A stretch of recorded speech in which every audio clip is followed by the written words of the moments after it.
ಹೇಗೆ ವಿವಿಧ ಧರ್ಮದ ಸಂಸ್ಕೃತಿಗಳು ಬೆರೆತು ಹೋಗಿರುವ ಭಾರತದಲ್ಲಿ, ಅದೇ ಸಂಸ್ಕೃತಿಯೊಳಗೆ ಇಡೀ ಭಾರತವನ್ನ ಎತ್ತಿ ಕಟ್ಟಿ ನಿಲ್ಲಿಸಿದಂಥ ಶಕ್ತಿ ಇದ್ರೆ ಅದು ಜೈನ ಸಂಸ್ಕೃತಿಗೆ ಇದೆ. ಆ ಪರಂಪರೆ ನಮ್ಮ ಸಾಹಿತ್ಯದಲ್ಲಿ, ಪುರಾಣಗಳಲ್ಲಿ, ಶಾಸನಗಳಲ್ಲಿ ಲಭ್ಯವಿದೆ. ಈಗ ನಮ್ಮ ಕರ್ನಾಟಕದಲ್ಲಿ ಸಿಕ್ಕಿರ್ತಕ್ಕಂಥ ಹೆಚ್ಚಿನ ಜೈನ ಶಾಸನಗಳು ನಮಗೆ ಒಂದು ಮಾಹಿತಿಯನ್ನು ಒದಗಿಸಿಕೊಡ್ತವೆ. ಈ ಜೈನ ಧರ್ಮದಲ್ಲಿ ಶ್ರುತ ಪಂಚಮಿ ಅನ್ನುವ ಒಂದು ಪರ್ವವನ್ನು ಆಚರಣೆ ಮಾಡ್ತಾರೆ. ನಾವು ಯಾಕೆ ಆಚರಣೆ ಮಾಡ್ತೀವಿ? ನಾವು ಹಿಂದೂ ಪರಂಪರೆಯಲ್ಲಿ ಸರಸ್ವತಿ, ಶಾರದಾ ಪೂಜೆಯನ್ನ ಮಾಡಿ ಮಕ್ಕಳಿಗೆ ಅಕ್ಷರಾಭ್ಯಾಸವನ್ನ ಮಾಡ್ತಕ್ಕಂಥದ್ದು ರೂಢಿ.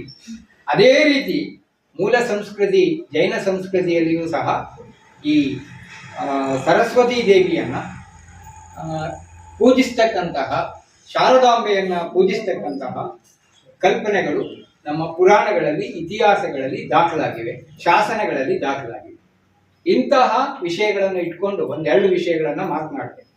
ಶ್ರುತ ಪಂಚಮಿ ಅನ್ನುವುದು ಇದೇ ತಿಂಗಳಲ್ಲಿ ಬರುತ್ತೆ. ಜೂನ್ 19ನೇ ತಾರೀಕು ಪಂಚಮಿ ದಿನ, ಜ್ಯೇಷ್ಠ ಪಂಚಮಿ ದಿನ ಈ ಒಂದು ಶ್ರುತ ಪಂಚಮಿಯನ್ನ ಆಚರಣೆ ಮಾಡ್ತಾರೆ. ಯಾಕೆ ಈ ಶ್ರುತ ಪಂಚಮಿಯನ್ನ ಪರ್ವದ ರೀತಿಯಲ್ಲಿ ಆಚರಣೆ ಮಾಡ್ತಾರೆ ಅಂದ್ರೆ, ಜೈನರಲ್ಲಿ 24 ತೀರ್ಥಂಕರಿದ್ದಾರೆ. ಭಗವಾನ್ ಆದಿನಾಥರಿಂದ ಹಿಡಿದು ಮಹಾವೀರರವರೆಗೆ.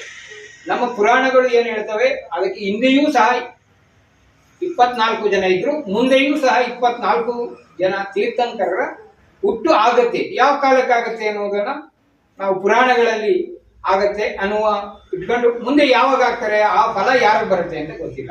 ಈ ತೀರ್ಥಂಕರರಾಗುವುದು ಅಥವಾ ಸುಲಭದ ಮಾತಲ್ಲ. ಇವರು 10 ಭವಗಳನ್ನು ಎತ್ತುತ್ತಾರೆ. 10 ಭವಗಳನ್ನು ಎತ್ತಿದ ನಂತರ ಅವರ ಕರ್ಮಗಳ ವಿವರ್ಜನೆ ಮಾಡಿ ಅವರ ಪುಣ್ಯಕ್ಕನುಸಾರವಾಗಿ ಜನ್ಮಗಳನ್ನು ಪಡಿತಾರೆ. ಒಂದ್ಸರಿ ದೇವಗತಿಗೆ ಹೋಗ್ತಾರೆ. ಜೈನ ಧರ್ಮ 4 ಗತಿಗಳನ್ನ ನಂಬುತ್ತೆ. ಒಂದು, ನಮ್ಮಲ್ಲಿ ಪುನರ್ಜನ್ಮದ ಕಲ್ಪನೆ ಇದೆ. ಕೊನೆ ಅವನು ಯಾವಾಗ ಆತ್ಮವನ್ನ ಶರೀರದಿಂದ ಬಿಡುಗಡೆ ಮಾಡಿ ಮುಕ್ತ ನೆಲೆಯಲ್ಲಿ ನೆಲೆಸ್ತಾನೋ ಅವಾಗ ಅವನನ್ನ ಸಿದ್ಧಶೈಲಿ ಇರ್ತಾನಲ್ಲ, ಅವನನ್ನ ತೀರ್ಥಂಕರ ಅಂತ ಕರೀತಾರೆ. ಈ ಅಲ್ಲಿವರೆಗೆ ಈ ಈ ಆತ್ಮ ಅನ್ನತಕ್ಕಂಥದ್ದು ಅವರವರ ಕರ್ಮದ ಫಲವಾಗಿ ಜನ್ಮಿಸ್ತಾನೆ ಇರ್ತಾರೆ. ಕರ್ಮದಕ್ಕೆ ಅನುಗುಣವಾಗಿ, ಕರ್ಮ ದೇವರು ಕೊಟ್ಟಿದ್ದಲ್ಲ, ನಾವು ಮಾಡಿದ ನಮ್ಮ ಆತ್ಮ ಏನ್ ಮಾಡುತ್ತೆ ಅದರ ಆಧಾರದ ಮೇಲೆ ನಮ್ಮ ಪುನರ್ಜನ್ಮಗಳು ನಡೀತಾ ಹೋಗ್ತವೆ. ಒಂದೇ ಕಡೆ ನಮ್ಮ ಶರೀರ, ಒಂದೊಂದು ಶರೀರವನ್ನ ಕರ್ಮಗಳನ್ನು ನಿರ್ಜರೆ ಮಾಡಲಿಕ್ಕೆ ಅದು ಆತ್ಮ ಆವರಿಸ್ಕೊಳ್ಳುತ್ತೆ. ಒಂದೊಂದೇ ಆ ಕರ್ಮ ವಿವರ್ತಿ ಕೊನೆ ಯಾವ ಭವದಲ್ಲಿ ಮಾತ್ರ ತೀರ್ಥಂಕರ ಆಗ್ಲಿಕ್ಕೆ ಸಾಧ್ಯ ಅಂದ್ರೆ, ಅವನು ಮನುಷ್ಯ ಭವದಲ್ಲಿ ಹುಟ್ಟಿದಾಗ ಮಾತ್ರ ತೀರ್ಥಂಕರ ಆಗ್ಲಿಕ್ಕೆ ಸಾಧ್ಯ ಅನ್ನುವುದು ಜೈನ ಪುರಾಣಗಳು ನಮಗೆ ತಿಳಿಸ್ಕೊಳ್ತವೆ. ಇಂಥ ಪುರಾಣಗಳು ಹೇಗೆ ಬಂದ್ವು, ಯಾವ ರೀತಿ ಬಂದ್ವು ಅಂದ್ರೆ, ಭಗವಾನ್ ಆದಿನಾಥ ತೀರ್ಥಂಕರರ ಕಾಲದಿಂದನೂ ಪರಂಪರೆ ಏನಿತ್ತಪ್ಪ ಅಂದ್ರೆ, ಶಾಸ್ತ್ರಗಳು ನಿಮಗೆ ಗೊತ್ತಿದೆ, ಹಿಂದೂ ಪರಂಪರೆಯಲ್ಲಿ ವೇದಗಳನ್ನ ಮೊದಲು ಏನ್ ಮಾಡ್ತಾ ಇದ್ರು, ಶ್ರುತಜ್ಞಾನದ ಮೂಲಕವೇ ಇರ್ತಾ ಇತ್ತು. ವೇದಗಳು ಮೊದಲು ಬಂದಿದ್ದು ಯಾವ ಆಚಾರ್ಯರು ಕಲ್ತ್ಕೊಂಡ್ರು ಅದನ್ನ ಮತ್ತೊಬ್ಬರಿಗೆ ಹೇಳಿ, ಅದನ್ನ ಬಾಯಿಂದ ಬಾಯಿ ನಮ್ಮ ಜಾನಪದ ಇತಿಹಾಸವು ಅದನ್ನೇ ಹೇಳುತ್ತೆ. ಅದೇ ರೀತಿ ಜೈನ ಧರ್ಮದ ಪುರಾಣಗಳು, ಜೈನ ಧರ್ಮದ ಜ್ಞಾನ ಧವಲ, ಮಹಾಧವಲ, ಜಯಧವಲ ಗ್ರಂಥಗಳಲ್ಲಿ ಅಡಕವಾಗಿದೆ. ಈ ಧವಲ, ಜಯಧವಲ, ಮಹಾಧವಲಗಳು ಗ್ರಂಥಗಳು ಬರುವುದಕ್ಕಿಂತ ಪೂರ್ವದಲ್ಲಿ ಈ ಜ್ಞಾನವನ್ನ ಹೇಗೆ ಬಿತ್ತಲಾಗ್ತಿತ್ತು ಅಂದ್ರೆ, ಭಗವಾನ್ ಆದಿನಾಥ ತೀರ್ಥಂಕರ ಕಾಲದಿಂದಲೂ ಸಹ ಶ್ರುತದ ಮೂಲಕ, ಶ್ರುತ ಅಂದ್ರೆ ಆಚಾರ್ಯರು ಹೇಳ್ತಕ್ಕಂಥ, ಅದನ್ನ ಕೇಳಿಸ್ಕೊಂಡು ಅದನ್ನ ಮತ್ತೊಬ್ಬರಿಗೆ ಹೇಳ್ತಕ್ಕಂಥ ಈ ರೀತಿಯ ಪರಂಪರೆ ಎಲ್ಲಿವರೆಗೆ ಬಂತು ಅಂದ್ರೆ, ಮಹಾವೀರ ತೀರ್ಥಂಕರರ ಕಾಲದವರೆಗೂ ಬಂತು. ಮಹಾವೀರ ತೀರ್ಥಂಕರರ ಕಾಲದವರೆಗೂ ಇದೇ ಪರಂಪರೆ, ಶ್ರುತದ ಪರಂಪರೆಯೇ ಬಂತು. ಮಹಾವೀರರಿಗೆ ಮೋಕ್ಷ ಸಂದರ್ಭ, ನಿರ್ವಾಣ ಕಲ್ಯಾಣ, ಮೋಕ್ಷ ಕಲ್ಯಾಣ ಆಗುವ ಸಂದರ್ಭದಲ್ಲಿ ನಮ್ಮಲ್ಲಿ ಏನಾಗುತ್ತೆ, ಸಮವಸರಣ ನಿರ್ಮಾಣ ಆಗುತ್ತೆ. ಈ ತೀರ್ಥಂಕರಿಗೆ ಮೋಕ್ಷ ಆಗುವಾಗ ಒಂದು ದಿವ್ಯ ಸಮವಸರಣ ಸಭೆಯನ್ನ ದೇವೇಂದ್ರ ರಚನೆ ಮಾಡ್ತಾರೆ. ದೇವೇಂದ್ರರು ರಚನೆ, ನಾವು ಮಂದರಗಿರಿ ಕರ್ಕೊಂಡು ಹೋದಾಗ ಆ ಸಮವಸರಣವನ್ನ ನೀವು ನೋಡಿದ್ರಿ. ಅಲ್ಲಿ ಯಾರ್ಯಾರು ಇರ್ತಾರೆ ಅಂದ್ರೆ, ಜಾತಿ ಧರ್ಮ ಇವ್ಯಾವೂ ಇರಲ್ಲ, ಅಲ್ಲಿ ಎಲ್ಲ ಧರ್ಮೀಯರು ಇರ್ತಾರೆ. ಮತ್ತೆ ಅಲ್ಲಿ ಉತ್ತಮ ಸಮ್ಯಕ್ ದೃಷ್ಟಿಗಳಾಗಿರ್ತಾರೆ. ಯಾರು ಒಳ್ಳೆಯದನ್ನ ಬಯಸ್ತಾರೆ, ಯಾರು ಒಳ್ಳೆಯ ದರ್ಶನವನ್ನ ಮಾಡ್ತಾರೆ, ಯಾರು ಒಳ್ಳೆಯ ಜ್ಞಾನವನ್ನ ಪಡ್ಕೊತಾರೆ, ಅಂಥವರಿಗೆ ಆ ಸಂವತ್ಸರಣ ಸಭೆಯಲ್ಲಿ ಅವಕಾಶ ಇರುತ್ತೆ. ತೀರ್ಥಂಕರಾಗುವವರು ಕೊನೆಯ ದಿನ ಆ ಕೊನೆಯ ಸಂದರ್ಭದಲ್ಲಿ ಸಿಂಹಪೀಠದಿಂದ ಮೇಲ್ಭಾಗದಲ್ಲಿ, ಭೂಮಿಯಿಂದ ಮೇಲ್ಭಾಗದಲ್ಲಿ ಸಿಂಹಪೀಠ ಇರುತ್ತೆ. ಸಿಂಹಪೀಠದಿಂದ ಮೇಲ್ಭಾಗದಲ್ಲಿ ಅವರು ಯಾವುದಕ್ಕೂ ಅದು ಪೀಠ ಇರೋದಿಲ್ಲ. ನೀವು ನೋಡಿದಿರಿ ಮೊನ್ನೆ ಅಲ್ಲಿ ನೋಡಿದಾಗ ನೀವು ಅದೇ ರೀತಿ ಅಲ್ಲಿದೆ. ಆ ಮೇಲ್ಗಡೆ ವೃಕ್ಷ ಇರುತ್ತೆ. ಆ ಸಂವತ್ಸರಣ ಸಭೆ ಒಂದು ಕಡೆ ಇರೋದಿಲ್ಲ. ಅದನ್ನ ಪ್ರವಾಸ ಒಂದ್ ಕಡೆಯಿಂದ ಮತ್ತೊಂದು ಕಡೆಗೆ, ಒಂದೊಂದು ಕಡೆಯಿಂದ ಮತ್ತೊಂದು ಕಡೆಗೆ ಅಲ್ಲಿರ್ತಕ್ಕಂಥ ಧರ್ಮಚಕ್ರವನ್ನು ನಡೆಸ್ತಕ್ಕಂಥ ಸರ್ವಣ್ಣ ಯಕ್ಷ ಅಂತಕ್ಕಂಥವನು ನಡೆಸ್ಕೊಂಡು ಹೋಗ್ತಾನೆ. ಈ ರೀತಿಯ ಧರ್ಮಸಭೆ ಒಂದ್ ಕಡೆಯಿಂದ ಮತ್ತೊಂದು ಕಡೆಗೆ ಹೋಗಿ ವಿಹಾರ ಸಂದರ್ಭದಲ್ಲಿ ಪ್ರಚಾರಗಳನ್ನ ಮಾಡುತ್ತೆ.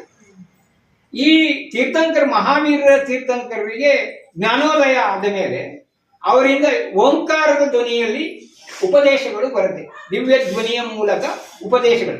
ಆ ಉಪದೇಶಗಳನ್ನ ಅರ್ಥ ಮಾಡ್ತಕ್ಕಂಥ ಶಕ್ತಿ ಆ ಕಾಲದಲ್ಲೇ ಮುಂದಿನ ಜನಾಂಗಕ್ಕೆ ಅಲ್ಲಿ ಇರ್ತಕ್ಕಂಥವ್ರಿಗೆ ಅದನ್ನ ಅರ್ಥ ಮಾಡ್ಕೊಳ್ತಕ್ಕಂಥ. ಆಗ ಇಂದ್ರ ಯೋಚನೆ ಮಾಡ್ತಾನೆ, ಯಾರನ್ನ ಕರ್ಕೊಂಬಂದ್ರೆ ಅವಾಗ ಗೌತಮ ಅನ್ನುವರನ್ನ ಒಬ್ರು ಕರ್ಕೊಂಡು ಬಂದು ಆ ಮೂಲಕ ಏನ್ ಮಾಡ್ತಾರೆ, ಆ ದಿವ್ಯ ಧ್ವನಿಯ ಮೂಲಕ ಇಡೀ ಜ್ಞಾನವನ್ನ ಮಹಾವೀರ ತೀರ್ಥಂಕರರ ಜ್ಞಾನವನ್ನ ಅವನು ಅರಿತುಕೊಳ್ತಾನೆ. ಅವನು ಮೊದಲೇನಾಗಿರ್ತಾನೆ ಅಂದ್ರೆ ಮಹಾವೀರ ತೀರ್ಥಂಕರರ ಅವನು ಹಿಂದೂ ಧರ್ಮದ ಪರಂಪರೆಯಲ್ಲಿ ಇದ್ದಿದ್ದರಿಂದ ಎಲ್ಲವನ್ನ ವೇದ ಎಲ್ಲವನ್ನ ತಿಳ್ಕೊಂಡು ಜ್ಞಾನವನ್ನ ತಿಳ್ಕೊಂಡು ನಾನೇ ಎಲ್ಲವನ್ನ ತಿಳ್ಕೊಂಡಿದ್ದೀನಿ ಅನ್ನುವ ಮನೋಭಾವ ಗೌತಮರಿಗಿರುತ್ತೆ. ಆವಾಗ ಇಂದ್ರ ಅವರನ್ನ ಇವನೇ ಉತ್ತಮ ಜ್ಞಾನಿ, ಇವನು ಕರ್ಕೊಂಡು ಹೋದ್ರೆ ಇವನು ಮಹಾವೀರರಿಂದ ಹೊರಡ್ತಕ್ಕಂಥ ದಿವ್ಯ ಧ್ವನಿಯಿಂದ ಹೊರಡುವ ಉಪದೇಶವನ್ನ ಅರ್ಥ ಮಾಡಿಕೊಳ್ಳಬಲ್ಲ.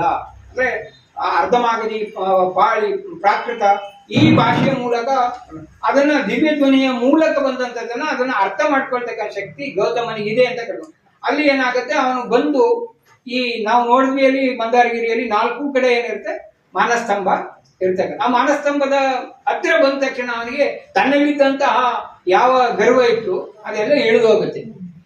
ಆ ಸಂವತ್ಸರಣ ಸಭೆಗೆ ಈಗಿನ ಎಕ್ಸ್ಕವೇಟರ್ ಇದೆಯಲ್ಲ ಆ ಟೈಪು ನಾವು ಅಲ್ಲಿ ಹೋಗಿ ನಿಂತ್ಕೊಂಡ ತಕ್ಷಣ ಯಾರು ಎಲ್ಲವನ್ನ ಕಳ್ಕೊಳ್ತಾರೋ ಅವರು ನೇರವಾಗಿ ಅಲ್ಲಿಗೆ ದಿವ್ಯ ಸಂವತ್ಸರಣ ಸಭೆಗೆ ಕರ್ಬೇಕು. ಆದ್ರೆ ಅಲ್ಲಿ ಏನ್ ಮಾಡ್ತಾನೆ ಗೌತಮ ಎಲ್ಲವನ್ನ ತಿಳ್ಕೊಂಡು ಅರ್ಥ ಮಾಡಿಕೊಂಡು ಆ ಜೈನ ಧರ್ಮದ ಮೂಲಾಂಶಗಳನ್ನ ತಿಳ್ಕೊಂಡು ಮತ್ತೆ ಅವರು ನಂತರ ಬಂದಂತಹ ಪರಂಪರೆಗೆ ಅವರ ಉಪದೇಶಗಳನ್ನ ಹೇಳ್ತಾರೆ. ಇದು ಎಲ್ಲಿವರೆಗೆ ಬರುತ್ತೆ ಅಂದ್ರೆ ಕೊನೆಯ ದರಸೇನ ಆಚಾರ್ಯರಲ್ಲಿ ಕೊನೆಯ ಅಂಗಧಾರಿಗಳು ಇವರೆಲ್ಲ ಬರ್ತಾರೆ.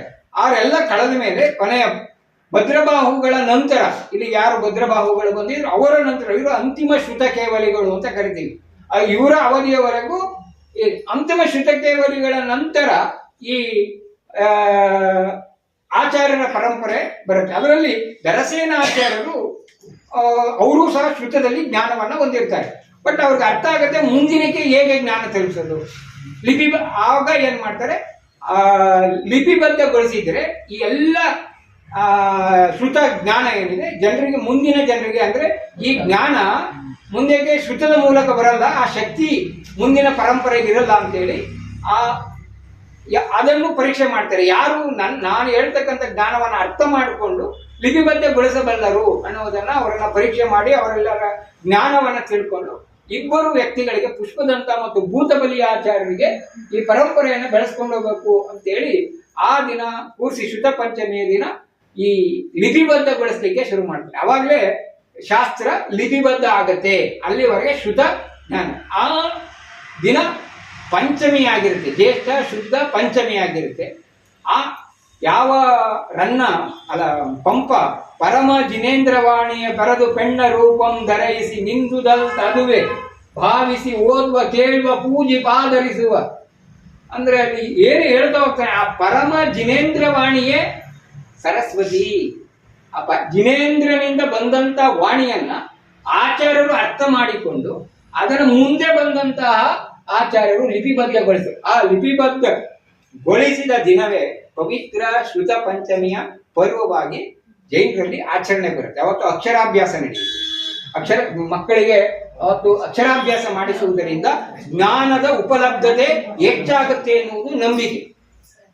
ಅವತ್ತು ಜಿನವಾಣಿಯ ಪ್ರತೀಕವಾದಂತಹ ಸರಸ್ವತಿ ದೇವಿಯನ್ನ ಪೂಜಿಸ್ತಕ್ಕಂತಹ ಮಹಾಧವಲ ಗ್ರಂಥಗಳನ್ನ ಪೂಜಿಸ್ತಕ್ಕಂತಹ ವಿದ್ಯಾರ್ಥಿಗಳಲ್ಲಿ ಬಾಲಕರಲ್ಲಿ ಜ್ಞಾನವನ್ನ ಅಭಿವೃದ್ಧಿಗೊಳಿಸ್ತಕ್ಕಂತಹ ಜ್ಞಾನ ದೀಕ್ಷೆಯನ್ನು ಕೊಡ್ತಕ್ಕಂತಹ ಕಾರ್ಯಕ್ರಮಗಳು ಆ ದಿನ ಎಲ್ಲೆಡೆ ನೆರವೇರುತ್ತೆ.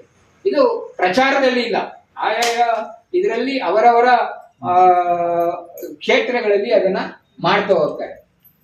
ಆ ಪಂಚಮಿ ದಿನ ಅಷ್ಟು ಪರ್ವ. ಹಾಗಾದ್ರೆ ಈ ಪಂಚಮಿ ಪರ್ವ ನಿಜವಾಗ್ಲೂ ಪುರಾಣಗಳಲ್ಲಿ ಈ ಕಥೆ ಹೇಳಿದೆ, ಇದು ನಿಜ ಇದೆಯಾ? ಇದಕ್ಕೆ ನಿಜ ಇದೆ, ಇದಕ್ಕೆ ಶಾಸನಗಳ ಆಧಾರ ಇದೆ. ಶಾಸನಗಳ ಆಧಾರ ಇಲ್ಲದೆ ನಾವು ಯಾವುದೇ ದಾಖಲೆಗಳನ್ನು ಇತಿಹಾಸವನ್ನ ಸೃಷ್ಟಿ ಮಾಡಬೇಕಾದ್ರೆ ಪ್ರಮುಖವಾಗಿ ಆಧಾರ ಪುರಾಣಕ್ಕಿಂತ ಹೆಚ್ಚಾಗಿ ಶಾಸನಗಳ ಲಭ್ಯತೆ ಮುಖ್ಯವಾಗಿರುತ್ತೆ. ಶಾಸನಗಳಿಲ್ಲ ಅಂದ್ರೆ ಯಾವ ನೀವು ಇತಿಹಾಸಕಾರರ ಮುಂದೆ ತೆಗೆದುಕೊಂಡಾಗ ಅವರು ಅದು ಒಪ್ಪೋದಿಲ್ಲ. ದಾಖಲೆ ಇದೆಯಾ ಅಂತ ಕೇಳ್ತಾರೆ. ಪುರಾಣ ಅಂದ್ರೆ ಕಲ್ಪನೆ ಅವ್ನು ಬರ್ಬಿಟ್ಟಿರ್ತಾನೆ, ಶಾಸನ ಆಗಲ್ಲ, ಅಲ್ಲಿ ನಡೆದಿದ್ದನ್ನ ಹೇಳ್ತಾರೆ. ಇಲ್ಲಿಯೇ ಇದ್ದಂತಹ ಶ್ರವಣಬೆಳಗೊಳದಲ್ಲೇ ಇದ್ದಂತಹ ಗಂಗರಾಜ ಅವರ ಸಂಬಂಧಿಗಳಲ್ಲಿ ಒಬ್ಬನಾಗಿರ್ತಕ್ಕಂಥ ಚಾವುಂಡ, ಆ ಚಾವುಂಡನ ಹೆಂಡತಿ ದೇವಿಯಕ್ಕ, ಅವಳ ಮುಖಾಂತರ ಶ್ರುತ ಪಂಚಮಿಯ ದಿನ ಎಷ್ಟೋ ಕಾರ್ಯಕ್ರಮಗಳನ್ನು ನಡೆದಿರ್ತಕ್ಕಂಥದ್ದು ಶ್ರವಣಬೆಳಗೊಳದ 10ಕ್ಕೂ ಹೆಚ್ಚು ಶಾಸನಗಳಲ್ಲಿ ಲಭ್ಯತೆ ಇದೆ. ಅಷ್ಟೇ ಅಲ್ಲ, ಶಿವಮೊಗ್ಗ ಜಿಲ್ಲೆಯ ಮಂಡಳಿ ಗ್ರಾಮ ಅಂತ ಒಂದು ಗ್ರಾಮ ಇದೆ. ಶಿವಮೊಗ್ಗ ಜಿಲ್ಲೆ ಶಿಕಾರಿಪುರ ತಾಲೂಕಿನಲ್ಲಿ ಮಂಡಳಿ ಗ್ರಾಮ ಇದೆ. ಆ ಮಂಡಳಿ ಗ್ರಾಮ ಇವತ್ತು ಜೈನರ ಧರ್ಮದ ಒಂದು ಕುರುಹುಗಳಿಲ್ಲ. ಅದರ ಸುತ್ತಮುತ್ತ ಬನ್ನಿಕೆರೆ, ಪೂರಲೆ ಈ ಗ್ರಾಮಗಳಿವೆ. ಅಲ್ಲಿ ಮತ್ತೆ ಚಿಕ್ಕಮಾಗಡಿ ಇಂತೆಲ್ಲ ಗ್ರಾಮಗಳಿವೆ. ಎಲ್ಲ ಅಲ್ಲೆಲ್ಲೋ ಒಂದೆರಡು ಕೆಲವು ಕಡೆ ಏನಿದೆ ಜೈನ ದೇಗುಲಗಳ ಕುರುಹುಗಳು ಇವೆ. ಅಲ್ಲೊಂದು ಬೆಟ್ಟದ ಮೇಲೆ ಆ ಜೈನ ಬಸದಿ ಇತ್ತು ಅನ್ನುವ ಉಲ್ಲೇಖ ಶಾಸನದಲ್ಲಿ ಲಭ್ಯ ಆಗಿದೆ. ಆ ಮಂಡಳಿ ಗ್ರಾಮದಲ್ಲಿ ಈ ಯಾರು ದೇವಿಯಕ್ಕ ಅಥವಾ ರವಿದೇವಿಯಕ್ಕ ಅನ್ನೋದನ್ನ ಅಲ್ಲಿ ಆಳ್ವಿಕೆ ಮಾಡ್ತಾ ಇರ್ತಕ್ಕಂಥ ಗಂಗರ ರಾಜ. ನಾವು ಹೇಳ್ತೀವಿ ಗಂಗ ಸಾಮ್ರಾಜ್ಯ, ಈ ಮೂರನ್ನೇ ಹೇಳ್ತೀವಿ. ಯಾವ ಮೂರನ್ನೇ ಹೇಳ್ತೀವಿ? ತಲವನಪುರ ಅಥವಾ ತಲಕಾಡು, ಮಣ್ಣೆ ಅಥವಾ ಮಾನ್ಯಕೇಟ, ಮಾನ್ಯಪುರ, ಇನ್ನೊಂದು ಹೇಳ್ತೀವಿ ಕೋಲಾಲಪುರ ಅಥವಾ ಕೋಲಾರ. ಈ ಮೂರೇ ರಾಜಧಾನಿ. ಅದಕ್ಕೂ ಪೂರ್ವದಲ್ಲಿ ಗಂಗರು, ಈ ಭಾಗದ ಗಂಗರು ಹುಟ್ಟುಕೊಳ್ಳುವುದಕ್ಕಿಂತ ಮುಂಚೆ ಒರಿಸ್ಸಾ ಭಾಗದಿಂದ ಗಂಗರು ಇಲ್ಲಿಗೆ ಬರ್ತಾರೆ. ಅವರ ಜೊತೆಯಲ್ಲೇ ಮುಂದೆ ಸಾಮ್ರಾಜ್ಯವನ್ನು ಉಳಿಸಿಕೊಂಡವರು ಕನ್ನಡ ನಾಡಿನಲ್ಲಿದ್ದಂತಹ ಈ ಕಾವೇರಿ ಪ್ರದೇಶದಲ್ಲಿದ್ದಂತಹ ಗಂಗರು, ತಲಕಾಡಿನ ಗಂಗರು, ಕೋಲಾಲಪುರದ ಗಂಗರು, ಮಣ್ಣೆಯ ಗಂಗರು. ಈಗ ಈ ಪರಂಪರೆ ಹಿಂದೆ ಎಲ್ಲಿತ್ತು ಅಂದ್ರೆ ಮಂಡಳಿ ಗ್ರಾಮದಲ್ಲಿ ಗಂಗಾ ಸಾಮ್ರಾಜ್ಯ ಸ್ಥಾಪನೆಯಾಗಿತ್ತು. ಗಂಗಾ ಸಾಮ್ರಾಜ್ಯ ಸ್ಥಾಪನೆ ಆಗಲಿಕ್ಕೆ ಆಚಾರ್ಯ ಸಿಂಹನಂದಿಗಳು ಅವರಿಗೆ ಪ್ರೇರಕ ಶಕ್ತಿಯಾಗಿದ್ದು. ಜೈನ ಆಚಾರ್ಯರು ಸಿಂಹನಂದಿಗಳು ಅವರಿಗೆ ಪ್ರೇರಕ ಶಕ್ತಿಯಾಗಿ ಆ ಗಡಿಗ ಮತ್ತು ಮಾಧವನ ಮೂಲಕ ಗಂಗಾ ಸಾಮ್ರಾಜ್ಯ ಪ್ರಾರಂಭ ಆಗ್ತಾ ಹೋಗುತ್ತೆ. ಆ ಗಂಗಾ ಸಾಮ್ರಾಜ್ಯದ ಒಂದು ಶಾಖೆ ಎಲ್ಲಿರುತ್ತೆ ಅಂದ್ರೆ ಮಂಡಳಿ ಗ್ರಾಮದಲ್ಲಿ ಇರುತ್ತೆ. ಆ ಮಂಡಳಿ ಗ್ರಾಮದಲ್ಲಿ ಬನ್ನಿಕೆರೆ ಅನ್ನುವ ಒಂದು ಊರು. ಆ ಬನ್ನಿಕೆರೆಯ ಬೆಟ್ಟದ ಮೇಲೆ, ನಾನು ಟೈಮ್ ತಗೋತಾ ಇದ್ದೀನಿ ಅಂತ, ಆ ಗ್ರಾಮದಲ್ಲಿ ಹಾಗೆ ಇಲ್ಲಿಂದ ಅಂದ್ರೆ ಇಲ್ಲೇ ಇದ್ದಂತಹ ಚಾಮುಂಡ ಅಂದ್ರೆ ಚಾಮುಂಡರಾಯ ಅಲ್ಲ, ಅದನ್ನ ಕಲ್ಪನೆಯಲ್ಲಿ ಇಟ್ಕೋಬೇಕು ನಾವು. ಚಾಮುಂಡರಾಯ ಅಲ್ಲ, ಹೊಯ್ಸಳರ ಕಾಲದ ಚಾಮುಂಡ. ಈ ಗಂಗರಾಜ ಅಂದ್ರೆ ಗಂಗ ಸಾಮ್ರಾಜ್ಯದ ರಾಜ ಅಲ್ಲ, ಅವನು ಹೊಯ್ಸಳರ ವಿಷ್ಣುವರ್ಧನನ ದಂಡನಾಯಕ. ನಾವು ಇಷ್ಟನ್ನ ಅರ್ಥ ಮಾಡ್ಕೋಬೇಕು ಫಸ್ಟ್. ಇಲ್ಲಿ ಚಾಮುಂಡರಾಯ ಬಂದ, ಬಾಹುಬಲಿಯನ್ನ ಸ್ಥಾಪನೆ ಮಾಡ್ದ, ಬಾಹುಬಲಿಯ ಸ್ಥಾಪನೆ ಆಗುತ್ತೆ. ಇಲ್ಲೇ ಕೊನೆಗೆ ಅವನು ನೆಲೆಸ್ತಾನೆ ಎನ್ನುವ ಉಲ್ಲೇಖಗಳು ದೊರೀತವೆ. ದೊಡ್ಡ ಬೆಟ್ಟ ಮೇಲೆ ಇರ್ತಕ್ಕಂಥ ತ್ಯಾಗದ ಸ್ತಂಭದ ಸಮೀಪ ಅವನು ಎಲ್ಲವನ್ನ ದಾನ ಮಾಡ್ತಾ ಇದ್ದ ಪ್ರತಿದಿನ ಅನ್ನುವ ಉಲ್ಲೇಖಗಳು ಸಿಗ್ತವೆ. ಅದಕ್ಕೆ ಸಂಬಂಧಪಟ್ಟಂತೆ ತ್ಯಾಗದ ಸ್ತಂಭದ ಬಳಿ ಒಂದು ಶಾಸನ ಇದೆ. ಆ ಶಾಸನದಲ್ಲಿ ಮುಂದೆ ಬಂದಂತ ಹೆಗ್ಗಡೆ ಕಣ್ಣ ಅನ್ನುವನು ಆ ಭಾಗವನ್ನ ನಿಷೇಧಿ ಶಾಸನ ಆಗ್ಬೇಕಾಗಿತ್ತು, ಅದನ್ನ ಅಳಿಸ್ತಾನೆ. ಅಲ್ಲಿ ಯಕ್ಷನನ್ನ ಪ್ರತಿಷ್ಠಾಪಿತ ಮಾಡಲಾಗಿದೆ ಎಂಬುದನ್ನು ಬರೀತಾರೆ. ಅದನ್ನ ಪತ್ತೆ ಹಚ್ಚಿದಂತಹ ಪ್ರಸಿದ್ಧ ಶಾಸನಜ್ಞರಾದ ಶಾ ಶೆಟ್ಟರ್ ಏನು ಉಲ್ಲೇಖ ಮಾಡ್ತಾರೆ ಅಂತ ಹೇಳಿದ್ರೆ, ಇದು ನಿಷೇಧಿ, ಇಲ್ಲಿಯೇ ಚಾಮುಂಡರಾಯನ ಸಮಾಧಿ ಆಗಿದೆ. ತ್ಯಾಗ ಅಂತ ಹೇಳಿದ್ರೆ ಕೇವಲ ದಾನ ಅಲ್ಲ, ದೇಹತ್ಯಾಗವು ಜೈನರಲ್ಲಿ ಒಂದು ಪ್ರಸಿದ್ಧವಾದಂಥದ್ದು. ಯಾಕಂದ್ರೆ ಈ ಭೂಮಿ ದೇಹತ್ಯಾಗಕ್ಕೆ ಹೆಸರಾದ ಭೂಮಿ.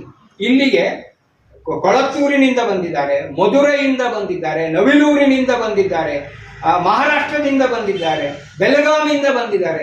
ಎಲ್ಲ ಭಾಗದಿಂದ ಬಂದಂತಹ ಕಂತಿಯರು ಮತ್ತೆ ರಾಜರು, ಶ್ರಾವಕರು, ರಾಷ್ಟ್ರಕೂಟರ 4ನೇ ಇಂದ್ರ ಸಹ ಈ ಊರಿಗೆ ಬಂದು ಇಲ್ಲೇ ಸಮಾಧಿಯಾದ ಉಲ್ಲೇಖಗಳು ನಮಗೆ ದೊರೆಯುತ್ತವೆ.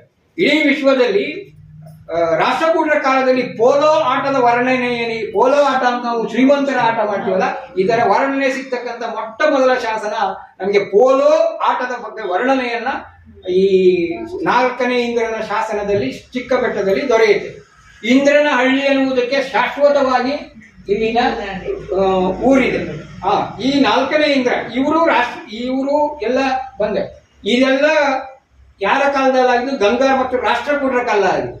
ಈ ಚಾಮುಂಡ ಅನ್ನುವನು ಹೊಯ್ಸಳರ ಕಾಲದಲ್ಲಿ ಬಂದಂತ ಒಬ್ಬ ವ್ಯಾಪಾರಿ. ಚಾಮುಂಡ ಅನ್ನೋರು 100 ಜನ ನಾವು ಕಲ್ಪನೆ ಮಾಡ್ಕೋಬಹುದು. ಶಾಂತಲಾದೇವಿ ಅನ್ನೋರು 5-6 ಜನ ಇದ್ದಾರೆ. ಶಾಂತಲಾ ಅಂತ ತಕ್ಷಣ ವಿಷ್ಣುವರ್ಧನ ಹೆಂಡತಿ ಮಾತ್ರ ಅಲ್ಲ, ಕಾಲಕ್ಕನುಸಾರವಾಗಿ ಹೆಸರಿದೆ.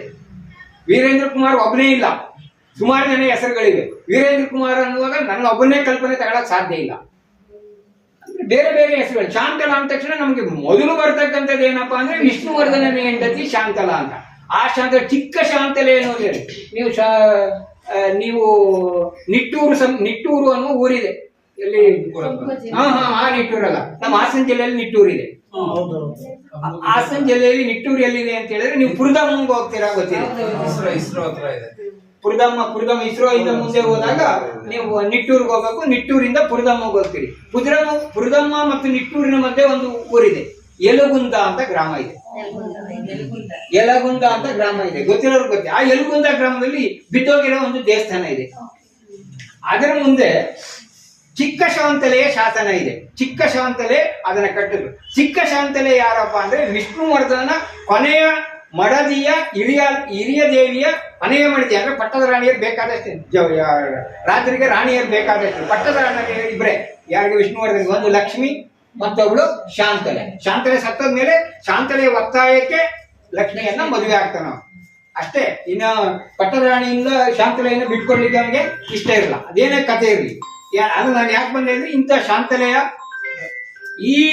ನಾನು ಎಲ್ಲೆಲ್ಗೂ ಹೋಗ್ಬಿಡ್ತೀನಿ. ಆಮೇಲೆ ಇಷ್ಟೆಲ್ಲ ಇದು ಯಲಗುಂದದಲ್ಲಿ ಇದೆ. ಈ ರೀತಿ ಶಾಂತಲೆಯರು ಬೇಕಾಗಿತ್ತು. ಮತ್ತೆ ಮರಿಯಾನೆ ದಂಡನಾಯಕರ ಭರತಿಮಯ್ಯ ದಂಡನಾಯಕನ ಮಗಳು ಸಹ ಶಾಂತಲೆ. ಅಂದ್ರೆ ಶಾಂತಲೆ ಹೆಸರು ಬೇಕಾದಷ್ಟು ಇದೆ. ಈ ಚಾಮುಂಡರಾಯ ಆದ್ಮೇಲೆ ಇಲ್ಲಿ ಬರೀ ಬಾಹುಬಲಿ ಇತ್ತು ಅಷ್ಟೇ. ಈ ಊರೇನು ಇಷ್ಟೊಂದು ದೊಡ್ಡದಾಗಿ ಬೆಳೆದಿರಲಿಲ್ಲ. ಅಥವಾ ಈ ಊರ್ ಮಧ್ಯ ಇಲ್ಲೆಲ್ಲ ನಿಮ್ಗೆ ಏನು ಮಠ ಗಿಟ ಎಲ್ಲ ಇದೆಯಲ್ಲ, ಯಾವೂ ಇರ್ಲಿಲ್ಲ. ಯಾವ ಕಾಲದಲ್ಲಿ? ಚಾಮುಂಡರಾಯನ ಕಾಲದಲ್ಲಿ ದೊಡ್ಡ ಬೆಟ್ಟ ಇತ್ತು, ಚಿಕ್ಕ ಬೆಟ್ಟ ಇತ್ತು. ಈ ನಿಮ್ಮ ಕೊಳ ಅದೇ ರೀತಿ ಸಾಮಾನ್ಯ ಕೊಳ ಅಷ್ಟೇ. ಅಲ್ಲಿಂದ ನಿಮ್ಮ ಅಕ್ಕನ ಬಸ್ತಿ ಇದೆಯಲ್ಲ, ಆ ಜಾಗದಲ್ಲಿ ಸಣ್ಣ ಮಠ ಇತ್ತು. ಅಂದ್ರೆ ಅದು ಮೂಲ ಚಾಮುಂಡರಾಯ ಹೋದ ಮೇಲೆ ಅಲ್ಲಿ ಮಠ ಸ್ಥಾಪನೆ ಆಗತ್ತೆ.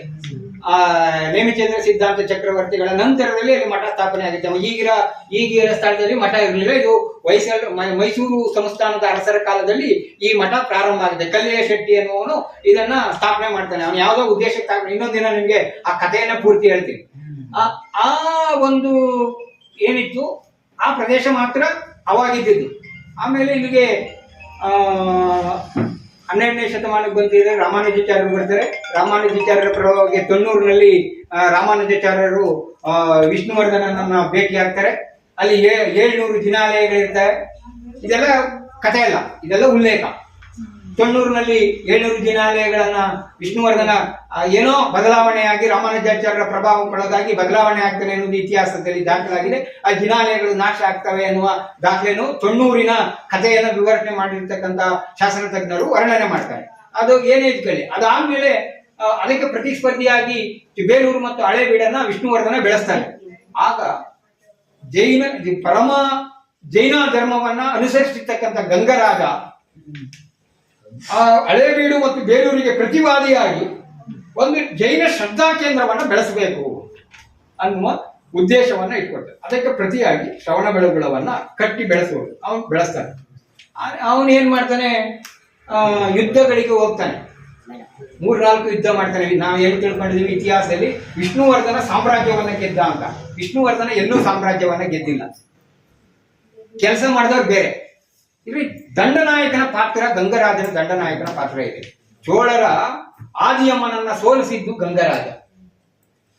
ಕಣ್ಣೇಗಾಲದಲ್ಲಿ ಚಾಲುಕ್ಯರನ್ನ ಸೋಲಿಸಿದ್ದು ಗಂಗರಾಜ. ಹೀಗೆ 3-4 ಯುದ್ಧ ಮಾಡ್ತಾನೆ. 3-4 ಯುದ್ಧ ಮಾಡಿದಾಗ ನಾವಾಗಿದ್ರೆ 3-4 ಯುದ್ಧಗಳನ್ನು ಗೆದ್ದಾಗ ವಿಷ್ಣುವರ್ಧನ ಏನ್ ಮಾಡ್ತಾನೆ, ಗಂಗರಾಜನಿಗೆ ಆಸೆ ಪಟ್ಟು ನಿಂಗೆ ಏನ್ ಬೇಕು ತಗ ಅಂತಾನೆ. ನಾವಾಗಿದ್ರೆ ಏನ್ ಮಾಡ್ತಿದ್ವಿ, ನನಗೆ ಒಂದು ಪ್ರದೇಶ ಬಿಟ್ಕೊಡು, ಅಥವಾ ನಂಗೆ ಆಳ್ವಿಕೆ ಬಿಟ್ಕೊಡು, ನಂಗೆ ಆಭರಣಗಳನ್ನು ಕೊಡು, ಅಥವಾ ನಂಗೆ ಅದಷ್ಟು ಜಾಗ ಕೊಟ್ಬಿಡು, ಏನಾದ್ರು ಕೇಳ್ತಿದ್ವೋ ಏನೋ. ಇವತ್ತು ಕಾಲನೇ ಆಗಿದೆ. ಏನ್ ಒಂದ್ ಸ್ವಲ್ಪ ಸೇವೆ ಮಾಡಿದ್ರು ನಮ್ಗೆ ಏನಾದ್ರು ನಾವು ಒಂದು ಕಡೆ ಮಾತಾಡಿದ ತಕ್ಷಣ ಎಲ್ಲರೂ ಸನ್ಮಾನ ಮಾಡ್ತೀವೇನೋ ಅಂತ ಯೋಚನೆ ಮಾಡ್ತಿರ್ತೀವಿ ಅಂತ ಜನ ನಾವು. ನಿರೀಕ್ಷೆಯನ್ನು ಇಟ್ಕೊಂಡೇ ಹೋಗೋದು ನಾವು, ನಿರೀಕ್ಷೆಯಿಂದ ಎಲ್ಲೂ ಹೋಗಲ್ಲ. ಈಗ ಉಪನ್ಯಾಸ ಕರೆಸೋರು ಸುಮಾರು ಜನ ಇರ್ತಾರೆ. ಉಪನ್ಯಾಸ ಕರೆಯಕ್ ಹೋದಾಗ ಎಷ್ಟು ಕೊಡ್ತೀರಾ ಅಂತ ಕೇಳೋ ಜನನೂ ಇದ್ದಾರೆ. ಇದಾರೆ ಅಂತ ಅನುಭವಗಳನ್ನ ನಾವು ಸಹ ಕೆಲವೊಂದು ಕಾರ್ಯಕ್ರಮಗಳನ್ನ ಏರ್ಪಾಡು ಮಾಡುವಾಗ ಅನುಭವಿಸಿದ್ವಿ. ಅಂತ ಸ್ಥಿತಿ ಏನು ಮಾಡಕ್ಕಾಗಲ್ಲ. ಆದ್ರೆ ಈ 3 ಯುದ್ಧಗಳನ್ನ ಗೆದ್ದಾಗ ಗಂಗರಾಜ ಕೇಳಿದ್ದೇನಪ್ಪಾ ಅಂದ್ರೆ ಒಂದ್ಸರಿ ಏನ್ ಮಾಡ್ತಾನೆ, ಪರಮಾಗ್ರಾಮವನ್ನ ಕೇಳ್ತಾನೆ. ಪರಮಾಗ್ರಾಮವನ್ನ ತೆಗೆದುಕೊಂಡೋಗಿ ಗೊಮ್ಮಟೇಶ್ವರನ ಜೀರ್ಣೋದ್ಧಾರಕ್ಕೆ ಮತ್ತೆ ಪರಮಾಗ್ರಾಮವನ್ನ ಶಾಸನ ಬಸದಿಯ ಇರ್ತಕ್ಕಂತಹ ಜೀರ್ಣೋದ್ಧಾರಕ್ಕೆ, ಪೂಜೆಗೆ ವಗೈರೆಗೆ ಬಳಸ್ಕೊಳ್ತಾನೆ. ಪರಮಾಗ್ರಾಮ ಇದೇ ಶಾಸನ ಅಲ್ಲಿದೆ. ನೀವು ಏನು ಹೇಳ್ತೀವಲ್ಲ, ಆಗ ಜಕ್ಲಮ್ಮ ಟೆಂಪಲ್ ಹಿಂಭಾಗದಲ್ಲಿ ಇದೆಯಲ್ಲ, ಆ ಶಾಸನದಲ್ಲಿ ಉಲ್ಲೇಖ ಇದೆ. ಅದೇ ರೀತಿ ಮುಂದೆ ಬಂದಾಗ ಬೇರೆ ಬೇರೆ ಗ್ರಾಮಗಳನ್ನ ಕೇಳಿ ಇಲ್ಲೆಲ್ಲ ಏನ್ ಮಾಡ್ತಾನೆ, ಅದನ್ನೆಲ್ಲ ಈ ಗ್ರಾಮವನ್ನ ಉನ್ನತೀಕರಿಸಕ್ಕೆ ಅವ್ನು ಬೆಳೆಸ್ತೀವಿ. ನಾವೆಲ್ಲೂ ಗಂಗರಾಜನನ್ನ ಇಲ್ಲೆಲ್ಲೂ ಈಗ್ಲೂ ಕಾಣಲ್ಲ. ಶ್ರವಣ ಬೆಳಗುಳ ಈ ಸ್ಥಿತಿಗೆ ಬರ್ಬೇಕಂದ್ರೆ ಮೂಲ ಯಾರಪ್ಪ ಅಂದ್ರೆ ಗಂಗರಾಜ. ಗಂಗರಾಜ ಕೇವಲ ಹಳೆ ಬೀಡ್ ನಿಂತ್ಕೊಂಡು ಈ ಕೆಲಸ ಮಾಡ್ತಾ ಇದ್ದ. ಕೊನೆಗೆ ಅವನು ಅನ್ನಿಸ್ತು, ನಾನು ಅಲ್ಲಿದ್ರೆ ಈ ಕೆಲಸ ಆಗಲ್ಲ ಅಂತ ಹೆಂಡತಿ, ಮಕ್ಕಳು, ಅಜ್ಜ, ಅಣ್ಣ, ತಂದೆ, ತಾಯಿ ಎಲ್ಲಾರನ್ನೂ ಹೊಡೆಸ್ಕೊಂಡು ಕರ್ಕೊಂಡ್ ಬಂದ್ಬಿಟ್ಟ. ಎಲ್ಲಿಗೆ? ಶ್ರವಣ ಬೆಳಗುಳಕ್ಕೆ. ಅವನಿರಕ್ಕೆ ಜಾಗ ಬೇಕಾಗಿತ್ತು. ಅವನಿರೋ ಜಾಗ ಇದಕ್ಕೆ ಒಂದು ಶ್ರವಣ ಬೆಳಗುಳಕ್ಕೆ ಈ ಕಡೆಗೆ ಪ್ರದೇಶ ಇಲ್ಲದೆ ಇದ್ರಿಂದ ಶ್ರವಣ ಬೆಳಗುಳದ ಆ ಕಡೆಗೆ ಜಿನ್ನಾತ್ಪುರ ಗ್ರಾಮವನ್ನ ಕಟ್ಟಿದ. ಅವನೇ ಕಟ್ಟಿದ್ದು ಜಿನ್ನಾತ್ಪುರ ಗ್ರಾಮವನ್ನ. ಇಡೀ ಗಂಗರಾಜನ ಕುಟುಂಬ ಜಿನ್ನನಾಥಪುರದಲ್ಲಿ ಇತ್ತು. ಅಲ್ಲಿ ದಿನಾ ಮುನಿಗಳಿಗೆ ಸೇವೆ, ಗುರುಕುಲ, ಅಲ್ಲಿ ಜೈನ ಧರ್ಮದ ಪ್ರಭಾವನೆ, ಇಂಥ ಕಾರ್ಯಕ್ರಮಗಳು ಜರುಗಿದೆ. ಅಲ್ಲಿ ಅನ್ನ ಛತ್ರವನ್ನ ನಿರ್ಮಾಣ ಮಾಡ್ದ. ಇವತ್ತೆಲ್ಲ ಬಿದೋಗಿದೆ, 2 ಬಸ್ತಿ ಉಳ್ಕೊಂಡಿದೆ. ಅದು ರೇಖಿಮಯ್ಯನ ಕಾಲದಲ್ಲಿ ಶಾಂತಿನಾಥ ತೀರ್ಥಂಕರ ಬಸ್ತಿ ನಿರ್ಮಾಣ ಆಗಿದೆ. ಅಲ್ಲಿ ಪೂರ್ಣ ನೆಲೆಸ್ತಾರೆ. ಅಲ್ಲೆಲ್ಲ ಅಗ್ರಹಾರ, ಜೈನ ಒಂದು ಅಗ್ರಹಾರವಾಗಿ ಅದು ಪ್ರತಿವಾದಿ ಅಂತ ಹೇಳ್ತಾರೆ. ಆ ನಂತರ ಇದು ಮುಂದಕ್ಕೆ ಈ ಭಾಗ ಇಲ್ಲಿಂದ ಈ ಕಡೆಗೆ ಶ್ರವಣಬೆಳಗೊಳ ಹೊರತು ಇಲ್ಲಿಂದ ಈ ಕಡೆಗಲ್ಲ. ಎಲ್ಲಿವರೆಗೆ? 12ರಿಂದ 13ನೇ ಶತಮಾನದ ಆದಿಯವರೆಗೆ, ಅಂತ್ಯದವರೆಗೆ. ಆ ನಂತರ ಈ ಕಡೆ ಇಲ್ಲೆಲ್ಲ ಏನ್ ಮಾಡ್ತಾರೆ, ಆಮೇಲೆ ಅವ್ನು ಮಾಡ್ಬೇಕಾಗಿತ್ತಲ್ಲ, ಎಲ್ಲ ಶೆಟ್ರನ್ನ ಕರ್ಕೊಂಡ್ ಬರ್ತಾರೆ, ಎಲ್ಲ ವ್ಯಾಪಾರಿಗಳು.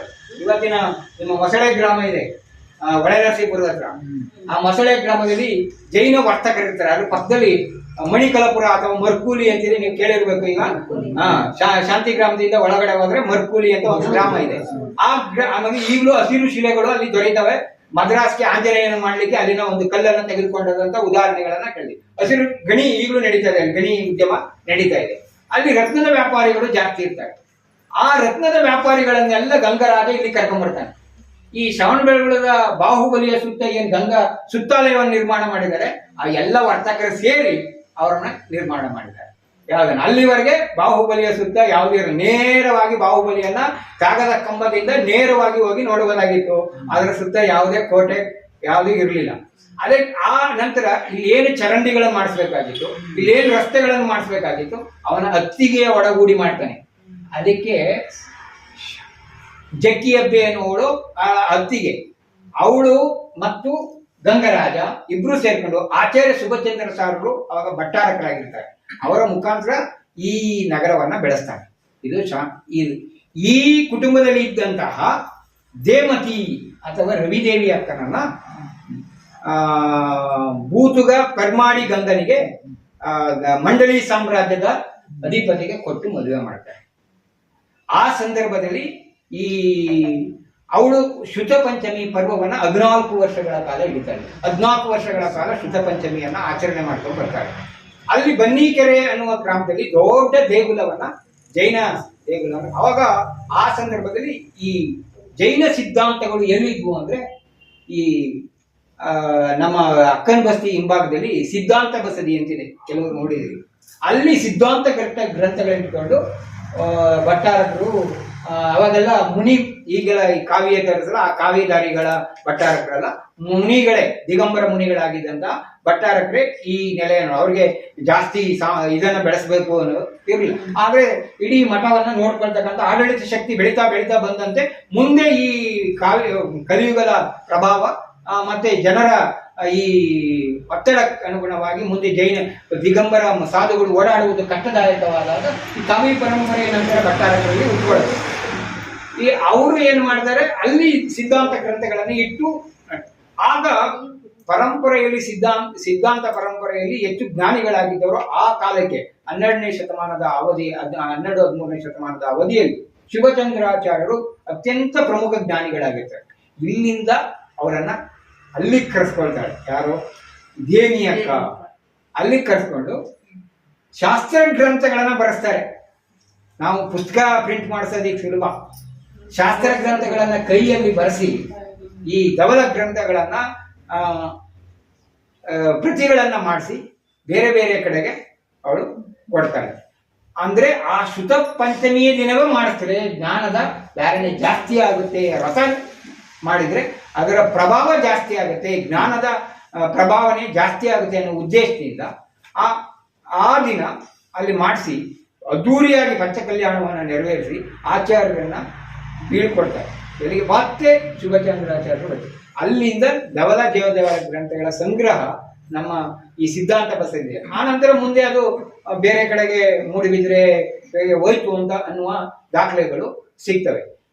ಇಂತಹ ಶ್ರುತ ಪಂಚಮಿಯ ದಿನವೇ ಸಾಕಷ್ಟು ಗ್ರಂಥಗಳನ್ನ ಬರೆಸ್ತಕ್ಕಂತಹ, ಮುಂದೆ ಅತ್ತಿಮಬ್ಬೆ ಸಹ ಪನ್ನನ ಶಾಂತಿನಾಥ ಪುರಾಣವನ್ನ ಬರೆಸಿ 1000 ಪ್ರತಿಗಳನ್ನು ಮಾಡಿಸಿ ಹಂಚಿದ ಉಲ್ಲೇಖಗಳು ನಮಗೆ ಸಿಗ್ತವೆ. ಶ್ರುತ ಪಂಚಮಿಯ ದಿನ ಭೂಮಿ ದಾನ ಮಾಡಿದಂತಹ ದಾಖಲೆಗಳು ದೊರೆಯುತ್ತೆ. ಶ್ರುತ ಪಂಚಮಿಯ ದಿನ ಶಾಲೆಗಳನ್ನ ಆರಂಭ ಮಾಡಿದಂತಹ ದಾಖಲೆಗಳು ದೊರೀತವೆ. ಇವೆಲ್ಲವೂ ಶಾಸನಗಳಲ್ಲಿ ಲಭ್ಯ ಇರತಕ್ಕಂಥ ದಾಖಲೆಗಳಾಗಿವೆ. ಹಾಗಾಗಿ ಶ್ರುತ ಪಂಚಮಿಯ ಪರ್ವ ಅತ್ಯಂತ ಒಂದು ಶ್ರೇಷ್ಠ ಪರ್ವವಾಗಿ ಜೈನರಲ್ಲಿ ಮಾಡಿಕೊಂಡು ಮುಂದುವರಿಸಿಕೊಂಡು ಬಂದಿದ್ದಾರೆ. ನಾವು ಇನ್ನಷ್ಟು ಹೇಳ್ತಾ ಹೋದ್ರೆ ನಾವು ಸಮಯ ಜಾಸ್ತಿ ಆಗುತ್ತೆ, ವಿಚಾರಗಳು ಎಲ್ಲೆಲ್ಲೂ ಆಗುತ್ತೆ ಅನ್ನುವ ಮಾತನ್ನ ಮಾಡಿಸಿ ಇಷ್ಟಕ್ಕೆ ಸೀಮಿತಗೊಳಿಸಿ ನನ್ನ ಒಂದು ಮಾತನ್ನ ಮುಗಿಸ್ತಾ ಇದ್ದೀನಿ ಅಂತ. ನಮ್ಮ ಒಂದು ಪ್ರತಿ ಮಾಸದಲ್ಲೂ ಒಂದಿಷ್ಟು ನಮ್ಮ ಬಗ್ಗೆನೇ ಹೇಳಿ, ನಮ್ಗೆ ಏನು ಗೊತ್ತಿಲ್ಲ, ಗೊತ್ತಿಲ್ಲ ಬಗ್ಗೆ. ಹೌದು, ನಮ್ಮೂರ್ ಬಗ್ಗೆ ನಾವು